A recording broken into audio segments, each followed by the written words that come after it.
Hello friends, എല്ലാവർക്കും നമസ്കാരം. ഞാൻ ശാലിനി. നമുക്കിനി ടാലി പ്രൈമിൻ്റെ അടുത്ത 4ാമത്തെ ക്ലാസ്സിലേക്ക് കടക്കാം. നമ്മൾ കഴിഞ്ഞ ക്ലാസ്സിൽ പഠിച്ചത് മാസ്റ്റേഴ്സാണ്. ഇനി നമുക്ക് ട്രാൻസാക്ഷൻസ് എങ്ങനെ പാസ് ചെയ്യാം എന്നുള്ളതിനെക്കുറിച്ച് പഠിക്കാം. വൗച്ചേഴ്സ്, ട്രാൻസാക്ഷൻസിനകത്ത് വൗച്ചേഴ്സ് എങ്ങനെ പാസ് ചെയ്യുന്നതെന്ന് നമുക്ക് നോക്കാം. അക്കൗണ്ടിങ് വൗച്ചേഴ്സിലേക്ക് നമ്മൾ വന്നു. അക്കൗണ്ടിങ് വൗച്ചേഴ്സ് എടുക്കുമ്പോഴത്തേക്ക് മുകളിലായിട്ട് അക്കൗണ്ടിങ് വൗച്ചർ ക്രിയേഷൻ സ്ക്രീൻ കാണും. സൈഡിലായിട്ട് കുറേ ടൂൾ ബോക്സ് കാണും. ഈ ടൂൾ ബോക്സ് നിങ്ങൾ കാണുന്നുണ്ടല്ലോ. F4 കോൺട്ര, F6 receipt, F7 journal, F8 sales, F9 purchase, F10 other vouchers, ഇങ്ങനെ എഴുതിയിരിക്കുന്നത് നിങ്ങൾ കണ്ടിട്ടുണ്ടല്ലോ. അപ്പോൾ ഇത് ഓരോന്നായിട്ട് നമ്മൾ പഠിക്കാനായിട്ട് പോവുകയാണ്.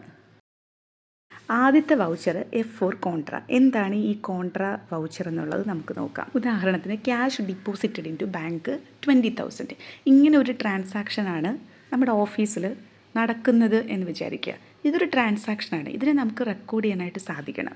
ഇതിൽ എന്തൊക്കെ കാര്യങ്ങളുണ്ട്? ഒന്ന് ക്യാഷും ഉണ്ട്, ബാങ്കും ഉണ്ട്. ഇതാദ്യം നമ്മൾ മനസ്സിലാക്കിയിരിക്കുക. അപ്പോൾ ക്യാഷും ബാങ്കും കൂടെ വരുന്നതിനെയാണ് കോൺട്ര എൻട്രി എന്ന് പറയുന്നത്. അപ്പോൾ നമ്മളൊരു ട്രാൻസാക്ഷൻ കണ്ടു കഴിഞ്ഞാൽ പിന്നെ നമ്മൾ അടുത്ത് മനസ്സിലാക്കേണ്ടത് ഇതിനകത്ത് അപ്ലൈ ചെയ്യപ്പെടേണ്ട നിയമങ്ങളെക്കുറിച്ചാണ്. Personal account, real, nominal account. Personal account rule എന്താണ്?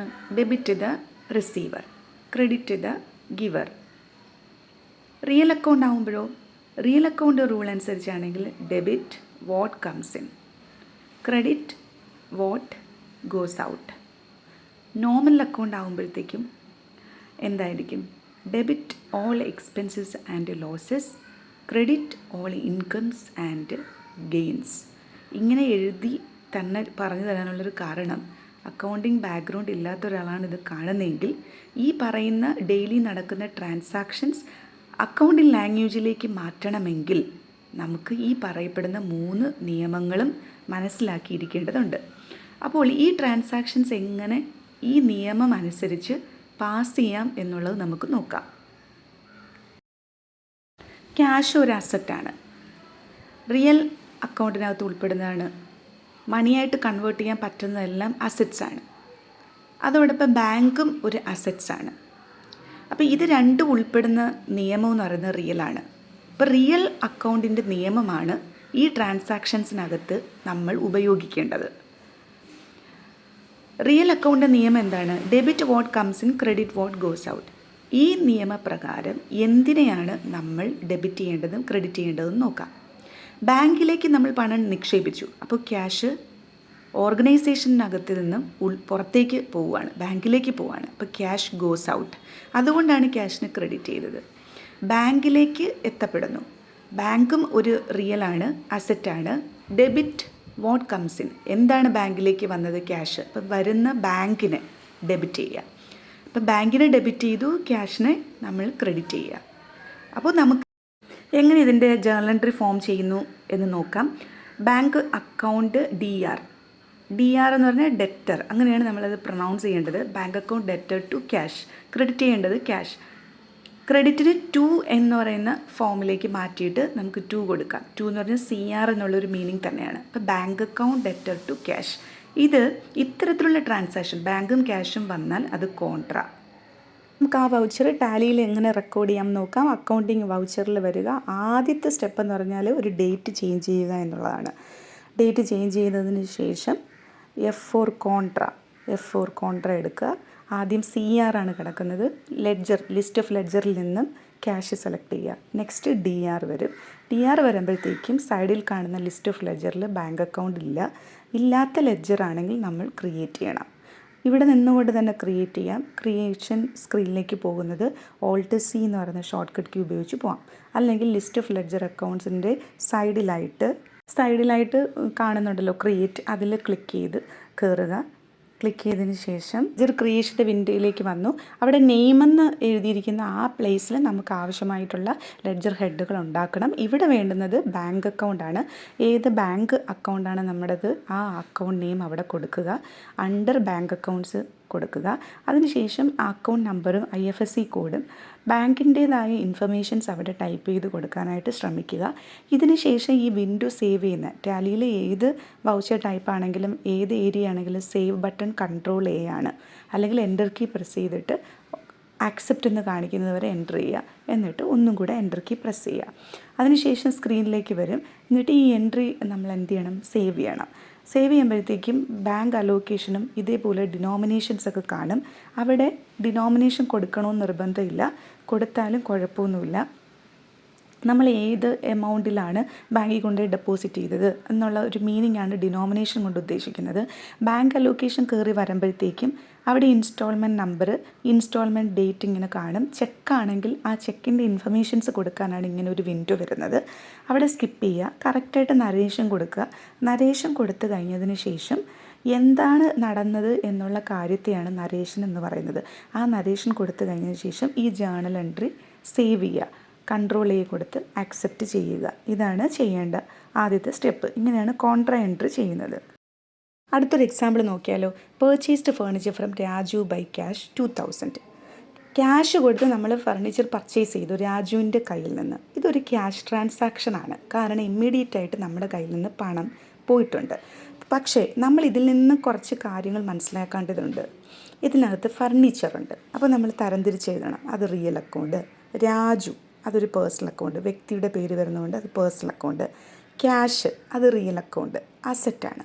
അപ്പോൾ ഇതിനകത്ത് അസറ്റ്സിൻ്റെ കാറ്റഗറിയിൽ വരുന്നത് ഫർണിച്ചറും ഉണ്ട്, ക്യാഷും ഉണ്ട്. അപ്പോൾ നമുക്ക് ഈ പറയപ്പെടുന്ന നിയമങ്ങൾ ഇതിനകത്ത് അപ്ലൈ ചെയ്തുകൊണ്ട് തന്നെ നമുക്ക് ജേർണലൈസ് ചെയ്ത് ഒന്ന് നോക്കാം. ജേർണലൈസ് ചെയ്യാനായിട്ട് നമ്മൾ നമ്മുടെ നിയമങ്ങൾ ആദ്യം തന്നെ മനസ്സിലാക്കിയിരിക്കണം. അതനുസരിച്ച് നമുക്ക് ഫർണിച്ചറിൻ്റെ നിയമം അനുസരിച്ച് എന്തിനെ ഇവിടെ ഡെബിറ്റ് ചെയ്യും എന്തിന് ക്രെഡിറ്റ് ചെയ്യും നോക്കാം. അതായത് റിയൽ അക്കൗണ്ടിൻ്റെ റൂൾ അനുസരിച്ച് ഡെബിറ്റ് വാട്ട് കംസ് ഇൻ, ഇവിടെ ഫർണിച്ചർ അല്ലേ കംസ് ഇൻ. അപ്പോൾ അത് ഫർണിച്ചർ ഇങ്ങോട്ട് വാങ്ങിയത് കാരണം ഫർണിച്ചർ വന്നു, ഫർണിച്ചറിനെ ഡെബിറ്റ് ചെയ്യുക. നമ്മൾ ആരുടെ കയ്യിൽ നിന്നാണ് വാങ്ങിയത്? രാജു എന്ന് പറയുന്ന ഒരു പാർട്ടി ഇവിടെയുണ്ട്. ഈ പാർട്ടി എന്ന് പറയുന്നത് ഇവിടുത്തെ സപ്ലയറാണ്. സപ്ലയർ ആകുമ്പം രാജു ഗിവറാണ്. ഗിവർ ആകുമ്പോൾ നമുക്കതിനെ ക്രെഡിറ്റ് ചെയ്യാം. അപ്പോൾ ഈ രീതിയിലും ട്രാൻസാക്ഷൻസ് എഴുതാം. അതായത് ഫർണിച്ചറിനെ ഡെബിറ്റ് ചെയ്തിട്ട് രാജു എന്ന് പറയുന്ന സപ്ലയറിനെ നമുക്ക് എന്ത് ചെയ്യാം? ക്രെഡിറ്റ് ചെയ്യാം. അങ്ങനെ ക്രെഡിറ്റ് ചെയ്യുമ്പോഴത്തേക്കും എന്തായി മാറുന്നു? ഇതൊരു ക്രെഡിറ്റ് ട്രാൻസാക്ഷനായിട്ട് മാറുന്നു. ആക്ച്വലി ഇത് ക്യാഷ് ട്രാൻസാക്ഷനാണ്. ക്യാഷ് നമ്മൾ അപ്പോൾ തന്നെ കൊടുത്ത് ഫർണിച്ചർ പർച്ചേസ് ചെയ്യുക. പക്ഷേ നമുക്ക് രാജു എന്ന് പറയുന്ന പാർട്ടിയെ നമുക്ക് ഫ്യൂച്ചർ റെഫറൻസിന് ആവശ്യമാണെന്ന് തോന്നുവാണെങ്കിൽ ആദ്യം ഇതിനെ ക്രെഡിറ്റ് ട്രാൻസാക്ഷനായിട്ട് കണക്കാക്കിയിട്ട് പിന്നെ അത് പേയ്മെൻറ്റ് കൊടുത്ത് സെറ്റിൽ ചെയ്യുന്നതായിട്ട് കാണിക്കണം. അപ്പോൾ നമുക്ക് ഇങ്ങനെ ജേർണൽ എൻട്രി പാസ് ചെയ്യാം. Furniture account debtor to Raju എന്ന് പറഞ്ഞ് നമുക്ക് ഈ ജേർണൽ എൻട്രി പാസ് ചെയ്യാവുന്നതേ ഉള്ളൂ.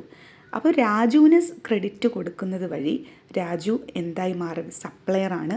രാജുവിന് നമ്മൾ 2000 രൂപ കൊടുക്കാനുണ്ട് എന്നാണ് ഇതിൻ്റെ മീനിങ്. ഇതൊരു ക്രെഡിറ്റ് ട്രാൻസാക്ഷനായിട്ട് വരുവാണ്.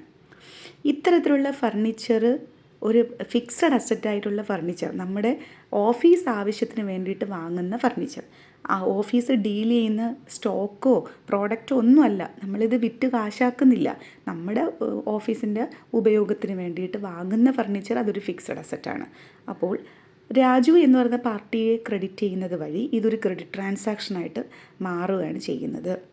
പകരം ടു ക്യാഷ് എന്ന് കൊടുത്താൽ അത് ക്യാഷ് ട്രാൻസാക്ഷനായി. പിന്നെ രാജുവിന് അവിടെ ഇമ്പോർട്ടൻസ് ഇല്ല. പക്ഷെ നമുക്ക് ആ പാർട്ടിക്ക് ഒരു ഇമ്പോർട്ടൻസ് കൊടുക്കണം എന്ന് തോന്നുവാണെങ്കിൽ, ഒരു ക്രെഡിറ്റ് ട്രാൻസാക്ഷൻ ആണെങ്കിൽ കൂടിയും ഇതിങ്ങനെയാണ് ജേർണൽ എൻട്രി പാസ് ചെയ്യേണ്ടത്. ഇനി പെയ്ഡ് ടു രാജു, 2000 രൂപ നമ്മൾ രാജുവിന് കൊടുത്തു. 2000 രൂപയുടെ ഫർണിച്ചർ പർച്ചേസ് ചെയ്തു. പർച്ചേസ് എൻട്രി പാസ് ചെയ്തു. അതായത് പർച്ചേസ് മീൻസ് ഫർണിച്ചർ വന്നതായിട്ട് കാണിച്ചു. ടു രാജുവിന് ആ പണം കൊടുക്കാനുണ്ടെന്ന് കാണിച്ചു. അപ്പോൾ furniture account debtor to Raju. ഇനി രാജുവിന് കാശ് കൊടുക്കുമ്പോൾ രാജു പേഴ്സണൽ അക്കൗണ്ട് അനുസരിച്ച് റിസീവർ ആവും. അപ്പോൾ രാജുവിനെ ഡെബിറ്റ് ചെയ്യും. കയ്യിൽ നിന്ന് എന്താ പോയത്? ക്യാഷ്. അപ്പോൾ Raju account debtor to cash. Cash real അക്കൗണ്ടാണ്. റിയൽ അക്കൗണ്ട് റൂൾ പ്രകാരം cash goes out, what goes out, cash goes out credit ചെയ്തു. അപ്പോൾ സെറ്റിലായി, ട്രാൻസാക്ഷൻ സെറ്റിലായി. ഇപ്പോൾ ഫർണിച്ചർ ഡെബിറ്റ് ചെയ്തു, ഫർണിച്ചർ വന്നു. രാജുവിന് കൊടുക്കാനുള്ള പൈസ രാജുവിന് കൊടുത്തപ്പോഴത്തേക്കും Raju account debtor to cash. ഇവിടെ ഉപയോഗിക്കുന്ന നിയമം രാജുവിൻ്റെ പേഴ്സണൽ അക്കൗണ്ടിൻ്റെ നിയമമാണ് ഇവിടെ ഉപയോഗിക്കുന്നത്. ഒരിടത്ത് രാജു ഗിവറായിരുന്നു, പൈസ കൊടുത്തപ്പോഴത്തേക്കും രാജു റിസീവറായി. അപ്പോൾ പേഴ്സണൽ അക്കൗണ്ട് നിയമം നമുക്കിവിടെ ഉപയോഗിക്കാം. അപ്പോൾ ഇവിടെ എന്തൊക്കെ കടന്നു വരുന്നുണ്ട്? റിയൽ വരുന്നുണ്ട്, പേഴ്സണൽ വരുന്നുണ്ട്. ഒരു റിയൽ വരുന്നതോടൊപ്പം മറ്റൊരു റിയൽ പുറത്തേക്ക് പോകുന്നു, ക്യാഷ് പോകുന്നു. അതോടൊപ്പം ഒരു ലൈബിലിറ്റി ഉണ്ടാകുന്നു. രാജു എന്ന് പറയുന്ന ആളിന് കൊടുക്കേണ്ട ബാധ്യത കൊടുത്തു കഴിഞ്ഞപ്പോഴത്തേക്കും രാജുവിൻ്റെ ലൈബിലിറ്റി അവിടെ 0 ബാലൻസായി മാറുന്നതാണ് നമ്മളിവിടെ കാണുന്നത്. അപ്പം ഇങ്ങനെ ട്രാൻസാക്ഷൻസ് പാസ് ചെയ്യാനും അതിൻ്റെ ലോജിക്കലി അത് മനസ്സിലാക്കാനും കൂടെ പഠിക്കണം. എങ്കിൽ മാത്രമേ നമുക്ക് ടാലി കറക്റ്റായിട്ട് ചെയ്തെടുക്കാനായിട്ട് സാധിക്കുകയുള്ളൂ. ഇനി ടാലിയിലേക്ക് കടക്കാം. ടാലിയിലേക്ക് വന്നിട്ട് F7 ജേണൽ വൗച്ചർ എടുക്കണം. ആദ്യം ക്രെഡിറ്റ് ട്രാൻസാക്ഷൻ റെക്കോർഡ് ചെയ്യണം. ഫർണിച്ചർ ഡെബിറ്റ് ചെയ്തു, രാജുവിന് ക്രെഡിറ്റ് ചെയ്യണം. അപ്പോൾ നമ്മൾ സൈഡിൽ ലിസ്റ്റ് ഓഫ് ലെജർ അക്കൗണ്ട് കാണുന്നുണ്ടല്ലോ. ലിസ്റ്റ് ഓഫ് ലെജറിനകത്ത് ഫർണിച്ചർ എന്ന് പറയുന്ന ലെജർ ഇല്ല. അപ്പോൾ നമ്മൾ എന്ത് ചെയ്യണം? ക്രിയേറ്റ് ചെയ്യണം. ഇവിടെ ഒന്നുകൊണ്ട് Alt C അല്ലെങ്കിൽ ക്രിയേറ്റ് ബട്ടണോ ഉപയോഗിച്ചുകൊണ്ട് ലെഡ്ജർ ക്രിയേഷൻ സ്ക്രീനിലേക്ക് പോകാം. അത് ഓൾറെഡി തന്നെ ഞാൻ ഇതിനകത്ത് കാണിച്ചിട്ടുണ്ട് എങ്ങനെയാണ് ലെഡ്ജർ ക്രിയേറ്റ് ചെയ്യുന്നതെന്ന്. ഇനി അണ്ടർ എന്ന് പറയുന്നിടത്ത് നിങ്ങൾക്ക് എന്ത് കൊടുക്കാം? ഫിക്സഡ് അസറ്റ്സ് എന്ന് പറഞ്ഞു കൊടുക്കാം. ഈ ഫിക്സഡ് അസറ്റ്സ് എന്ന് പറഞ്ഞു കൊടുക്കുന്നതിന് പകരം നമുക്ക് വേണമെങ്കിൽ ഫർണിച്ചേഴ്സ് ആൻഡ് ഫിക്ചേഴ്സ് എന്ന് പറയുന്ന ഒരു ഗ്രൂപ്പ് വേണമെങ്കിൽ നമുക്ക് ക്രിയേറ്റ് ചെയ്യാം. അപ്പോൾ ഇവിടെയാണ് ഗ്രൂപ്പിൻ്റെ ആവശ്യം നമുക്ക് മനസ്സിലാവുന്നത്. അതായത് already Tally 28 pre defined groups തന്നിട്ടുണ്ട്. അതായത് അക്കൗണ്ട് ഹെഡുകൾ തന്നിട്ടുണ്ട്. ഈ ഹെഡ്സ് എന്തിനാണ് നമുക്ക് തന്നിരിക്കുന്നത്? ലെഡ്ജർ പ്രിപ്പറേഷന് വേണ്ടിയിട്ടാണ്. അപ്പോൾ നമുക്ക് നമ്മുടേതായ രീതിയിലുള്ള ഗ്രൂപ്പ് ക്രിയേഷൻ ഇവിടെ നിന്ന് നമുക്ക് ഉണ്ടാക്കിയെടുക്കാനായിട്ട് സാധിക്കും. അതിനായിട്ട് നമുക്ക് എന്ത് ചെയ്യാം? ഇവിടെ നിന്നുകൊണ്ട് തന്നെ Alt C ഇടുവാണെങ്കിൽ നമുക്ക് ഡയറക്റ്റായിട്ട് ഗ്രൂപ്പ് ക്രിയേഷനിലേക്ക് പോകാനായിട്ട് സാധിക്കും. എങ്ങനെയാണ് ഗ്രൂപ്പ് ക്രിയേഷനിലോട്ട് പോകുന്നത്? ആ അണ്ടർ എന്ന് പറയുന്ന അവിടെ നിന്നുകൊണ്ട് Alt C ഇടുമ്പോഴത്തേക്കും അക്കൗണ്ടിങ് ഗ്രൂപ്പ് ക്രിയേഷനിലേക്ക് വരും. അവിടെ നമ്മൾ ഗ്രൂപ്പ് ക്രിയേഷൻ്റെ ആ ഒരു നെയിമിൻ്റെ അടുത്ത് ഞാൻ ഫേർണിച്ചർ ആൻഡ് ഫിക്ചേഴ്സ് എന്ന് കൊടുത്ത്, ഫേർണിച്ചർ ആൻഡ് ഫിക്ചേഴ്സ് എന്ന് പറയുന്ന ഗ്രൂപ്പ് ആ 28 ഇല്ല, നമ്മൾ ക്രിയേറ്റ് ചെയ്തു. അണ്ടർ ഫിക്സഡ് അസറ്റ്സ് എന്ന് വേണം കൊടുക്കാൻ. അപ്പോഴത്തേക്ക് ഇവിടെ അണ്ടർ എന്ന് പറയുന്ന അവിടെ ഫർണിച്ചർ ആൻഡ് ഫിക്ചേഴ്സ് എന്ന് വന്നു. എന്ത് കാര്യം ചെയ്താലും കൺട്രോൾ കൊടുത്ത് സേവ് ചെയ്യാൻ മറക്കരുത്. സേവ് ചെയ്തതിന് ശേഷം നമുക്ക് ഇവിടെ ഈ പറയുന്ന ഗ്രൂപ്പും ലെഡ്ജർ നെയിമും കൊടുത്ത് അതെന്ത് ചെയ്യണം? ആക്സെപ്റ്റ് ചെയ്യണം. ഇതുപോലെ കൺട്രോൾ കൊടുത്ത് ഈ ലെഡ്ജറും ആക്സെപ്റ്റ് ചെയ്യണം.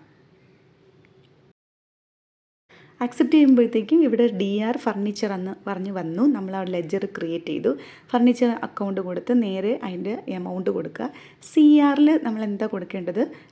ലിസ്റ്റ് ഓഫ് ലെഡ്ജറിനകത്ത് ആ പാർട്ടിയുടെ പേരില്ല. അപ്പോൾ വീണ്ടും ലെഡ്ജർ ക്രിയേറ്റ് ചെയ്തിട്ട് രാജു എന്ന് പറയുന്ന പാർട്ടിയുടെ നെയിമിൻ്റെ അടുത്ത് രാജു എന്ന് കൊടുക്കുക. അണ്ടർ നമ്മളവിടെ എന്തോ കൊടുക്കേണ്ടത്?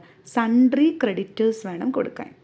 സൺട്രി ക്രെഡിറ്റേഴ്സ് എന്ന് പറഞ്ഞ് അവിടെ കൊടുത്തതിന് ശേഷം നമ്മൾ ഈ വിൻഡോ സേവ് ചെയ്യുന്നത് എങ്ങനെയാണ്? കൺട്രോൾ കൊടുത്ത് സേവ് ചെയ്യുക. അതിനുശേഷം രാജു എന്ന് പറയുന്ന പാർട്ടി ഇവിടെ CRൽ വന്നു കഴിഞ്ഞു.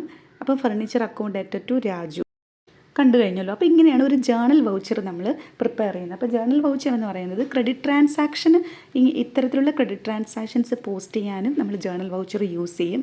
അഡ്ജസ്റ്റ്മെൻറ്റ് എൻട്രികൾ ചെയ്യുന്നതിന് വേണ്ടിയിട്ടും ജേണൽ വൗച്ചർ യൂസ് ചെയ്യും. അപ്പോൾ ഇവിടെ ഈ ജേണൽ എൻട്രിയുടെ മീനിങ് എന്താണ്? രാജു എന്ന് പറയുന്ന പാർട്ടിക്ക് നമ്മൾ 2000 രൂപ കൊടുക്കാനുണ്ട് എന്നാണ്. അപ്പോൾ ഇങ്ങനെ ഒരു ജേണൽ എൻട്രി കണ്ടു കഴിഞ്ഞാൽ രാജു എന്ന് പറയുന്ന പാർട്ടിയുടെ നിന്ന് ഫർണിച്ചർ പർച്ചേസ് ചെയ്തു എന്നാണ് ഇതിൻ്റെ മീനിങ്. ഇതിൻ്റെ ഒരു ഇമ്പാക്റ്റ് ഒന്ന് മനസ്സിലാക്കാം. റിപ്പോർട്ട് ജനറേഷനിൽ പോയിട്ട് നമുക്ക് നോക്കാം. ഡിസ്പ്ലേ മോർ റിപ്പോർട്ട്സ് എടുക്കണം. അതിൽ അക്കൗണ്ട് ബുക്സ് എടുക്കണം. അക്കൗണ്ട് ബുക്സിൽ പോയിട്ട് ലെഡ്ജർ എടുക്കണം. ലെഡ്ജർ എടുത്തിട്ട് ആ കൺസേൺഡ് ലെഡ്ജർ സെലക്ട് ചെയ്യണം. ഇപ്പോൾ രാജു എന്ന് പറയുന്ന ആളുടെ കൺസേൺഡ് ലെഡ്ജർ സെലക്ട് ചെയ്യുക. കൺസേൺഡ് ലെഡ്ജർ സെലക്ട് ചെയ്ത് കഴിഞ്ഞതിന് ശേഷം ഇതുപോലെ രാജുവായിട്ട് റിലേറ്റഡ് ആവുന്ന ട്രാൻസാക്ഷൻസ് അവിടെ വ്യൂ ചെയ്യുന്നതായിട്ട് നമുക്ക് കാണാം. അതിനുശേഷം ടാലി എസ്കേപ്പ് ചെയ്ത് നമ്മുടെ ഫ്രണ്ട് സ്ക്രീനിൽ വരിക. ഫ്രണ്ട് സ്ക്രീനിൽ വന്നതിന് ശേഷം ഇനി നമുക്ക് റിപ്പോർട്ടിൻ്റെ തന്നെ ഒരു ഇമ്പാക്റ്റ് പോയി നോക്കാം. അതിനായിട്ട് ബാലൻസ് ഷീറ്റ് എടുക്കണം. ബാലൻസ് ഷീറ്റ് എടുത്തിട്ട് റിപ്പോർട്ട്സിൽ ബാലൻസ് ഷീറ്റ് എടുത്തതിന് ശേഷം ലൈബിലിറ്റി സൈഡൊന്ന് ചെക്ക് ചെയ്യണം. ലൈബിലിറ്റി സൈഡിലായിട്ട് കാണുന്നുണ്ടല്ലോ സൺട്രി ക്രെഡിറ്റേഴ്സ് ഒരു 2000 റുപ്പീസ് കാണുന്നുണ്ടല്ലോ. ഇതിൻ്റെ മീനിങ് എന്താണ്? ഈ 2000 രൂപ നമ്മൾ രാജുവിന് കൊടുക്കാനുണ്ട്. ഇത് നമ്മുടെ ലൈബിലിറ്റി ആയിട്ട് അവിടെ നമ്മുടെ റിപ്പോർട്ടിൽ ഇഫക്റ്റ് ചെയ്തിരിക്കുകയാണ്. അപ്പം എന്താണ് ഇതിൻ്റെ അർത്ഥം? ഈ 2000 റുപ്പീസ് രാജുവിന് അവിടെ കൊടുത്ത് സെറ്റിൽ ചെയ്യുന്നതോടുകൂടി ഈ ലൈബിലിറ്റി ഇല്ലാതാവും. കൊടുക്കാത്തിടത്തോളം അത് ലൈബിലിറ്റി ആയിട്ട് തന്നെ അവിടെ കാണും. അതാണ് ഈ ഒരു ഇതുമായിട്ട് കണക്റ്റ് ആവുന്ന റിപ്പോർട്ടിൻ്റെ ഇമ്പാക്റ്റ് എന്ന് പറയുന്നത്. ഇനി ഒന്ന് ഡേ ബുക്ക് ഒന്ന് എടുത്ത് വെച്ച് നോക്കിയാലോ. ഡേ ബുക്ക് എടുക്കുക. ഡേ ബുക്കിനകത്ത് ആ പർട്ടിക്കുലർ ട്രാൻസാക്ഷൻസ് ഒന്ന് എടുത്ത് നോക്കിക്കഴിഞ്ഞാൽ രാജു എന്ന് പറയുന്ന പാർട്ടിയുടെ കറണ്ട് ബാലൻസ് 2000 കണ്ടു. ഈ 2000 റുപ്പീസ് കൊടുക്കാനുണ്ടെന്നാണ് മീനിങ്. നമുക്കിനി അതിന് കറസ്പോണ്ടൻസ് ആയിട്ട് പേയ്മെൻറ്റ് എൻട്രി ഇട്ട് നോക്കാം. അതിന് വൗച്ചേഴ്സിൽ പോവുക, അക്കൗണ്ടിങ് വൗച്ചേഴ്സിൽ പോയിട്ട് F5 പേയ്മെൻറ്റ് എടുക്കുക. F5 പേയ്മെൻറ്റ് എടുത്തിട്ട് ഇനി രാജുവിന് പേയ്മെൻറ്റ് സെറ്റിൽ ചെയ്യുന്നതായിട്ട് കാണിക്കുക. അപ്പോൾ രാജുവിന് അവിടെ ഡെബിറ്റ് ചെയ്തു. അത് കഴിഞ്ഞ് സി ആർ എന്ന് പറയുന്ന ആ കോളത്തിൽ നമ്മൾ എൻട്രി ചെയ്യുമ്പോഴത്തേക്ക് അവിടെ ക്യാഷിനെ നമ്മൾ എന്ത് ചെയ്യണം, ക്രെഡിറ്റ് ചെയ്യണം. ഇപ്പോൾ രാജുവിന് ക്യാഷിന് ക്രെഡിറ്റ് ചെയ്തു കൂടി രാജുവിൻ്റെ മുകളിൽ കറണ്ട് ബാലൻസ് 0 ആയിരിക്കുന്നത് കാണാം. അപ്പോൾ സെറ്റിൽ ചെയ്തത് വഴി രാജുവിൻ്റെ അക്കൗണ്ട് ഇവിടെ ക്ലോസ് ആയി. അപ്പോൾ നമ്മൾ പേയ്മെൻറ്റ് സെറ്റിൽ ചെയ്ത് കഴിഞ്ഞു, ക്യാഷ് മൂവ് ചെയ്തു. ഇങ്ങനെയാണ് പേയ്മെൻറ്റ് എൻട്രി ചെയ്യേണ്ടത്. മറ്റ് അക്കൗണ്ടിങ് വൗച്ചേഴ്സുകൾ നമുക്ക് തുടർന്നുള്ള ക്ലാസ്സുകളിൽ പഠിക്കാവുന്നതാണ്. ഇന്ന് ഈ വീഡിയോ ഇവിടെ പൂർണ്ണമാവുകയാണ്. ഇനി സബ്സ്ക്രൈബ് ചെയ്യാത്ത ആൾക്കാർ ഇത് കാണുന്നുണ്ടെങ്കിൽ നിങ്ങൾ സബ്സ്ക്രൈബ് ചെയ്താൽ മാത്രമേ നോട്ടിഫിക്കേഷൻസ് നിങ്ങളുടെ മൊബൈലിൽ വരികയുള്ളൂ. അപ്പോൾ നിങ്ങൾക്കിത് തുടർച്ചയായിട്ട് കാണാനായിട്ട് സാധിക്കും. കാണുന്നവർ ലൈക്ക് ചെയ്യാൻ മറക്കരുത്. ലൈക്കൊക്കെ ചെയ്ത് സപ്പോർട്ട് ചെയ്യുക. അപ്പോൾ നമുക്ക് അടുത്ത വീഡിയോയിൽ അടുത്ത പോർഷനായിട്ട് കാണാം. എന്തെങ്കിലും സംശയങ്ങളുണ്ടെങ്കിൽ ഓൺലൈൻ ഹെൽപ്പ് ചോദിക്കാം. ഓൺലൈൻ ക്ലാസ് ഞാൻ നടത്തുന്നുണ്ട്. ടാലിയുടെ ഓൺലൈൻ ക്ലാസ്സിന് താല്പര്യമുള്ളവർ താഴെ പറയുന്ന കോൺടാക്റ്റ് നമ്പറിലോ മെയിലിലോ എനിക്ക് ചെയ്യാവുന്നതാണ്. അങ്ങനെ ക്ലാസ് എടുത്ത് തരാവുന്നതായിരിക്കും. Thank you so much.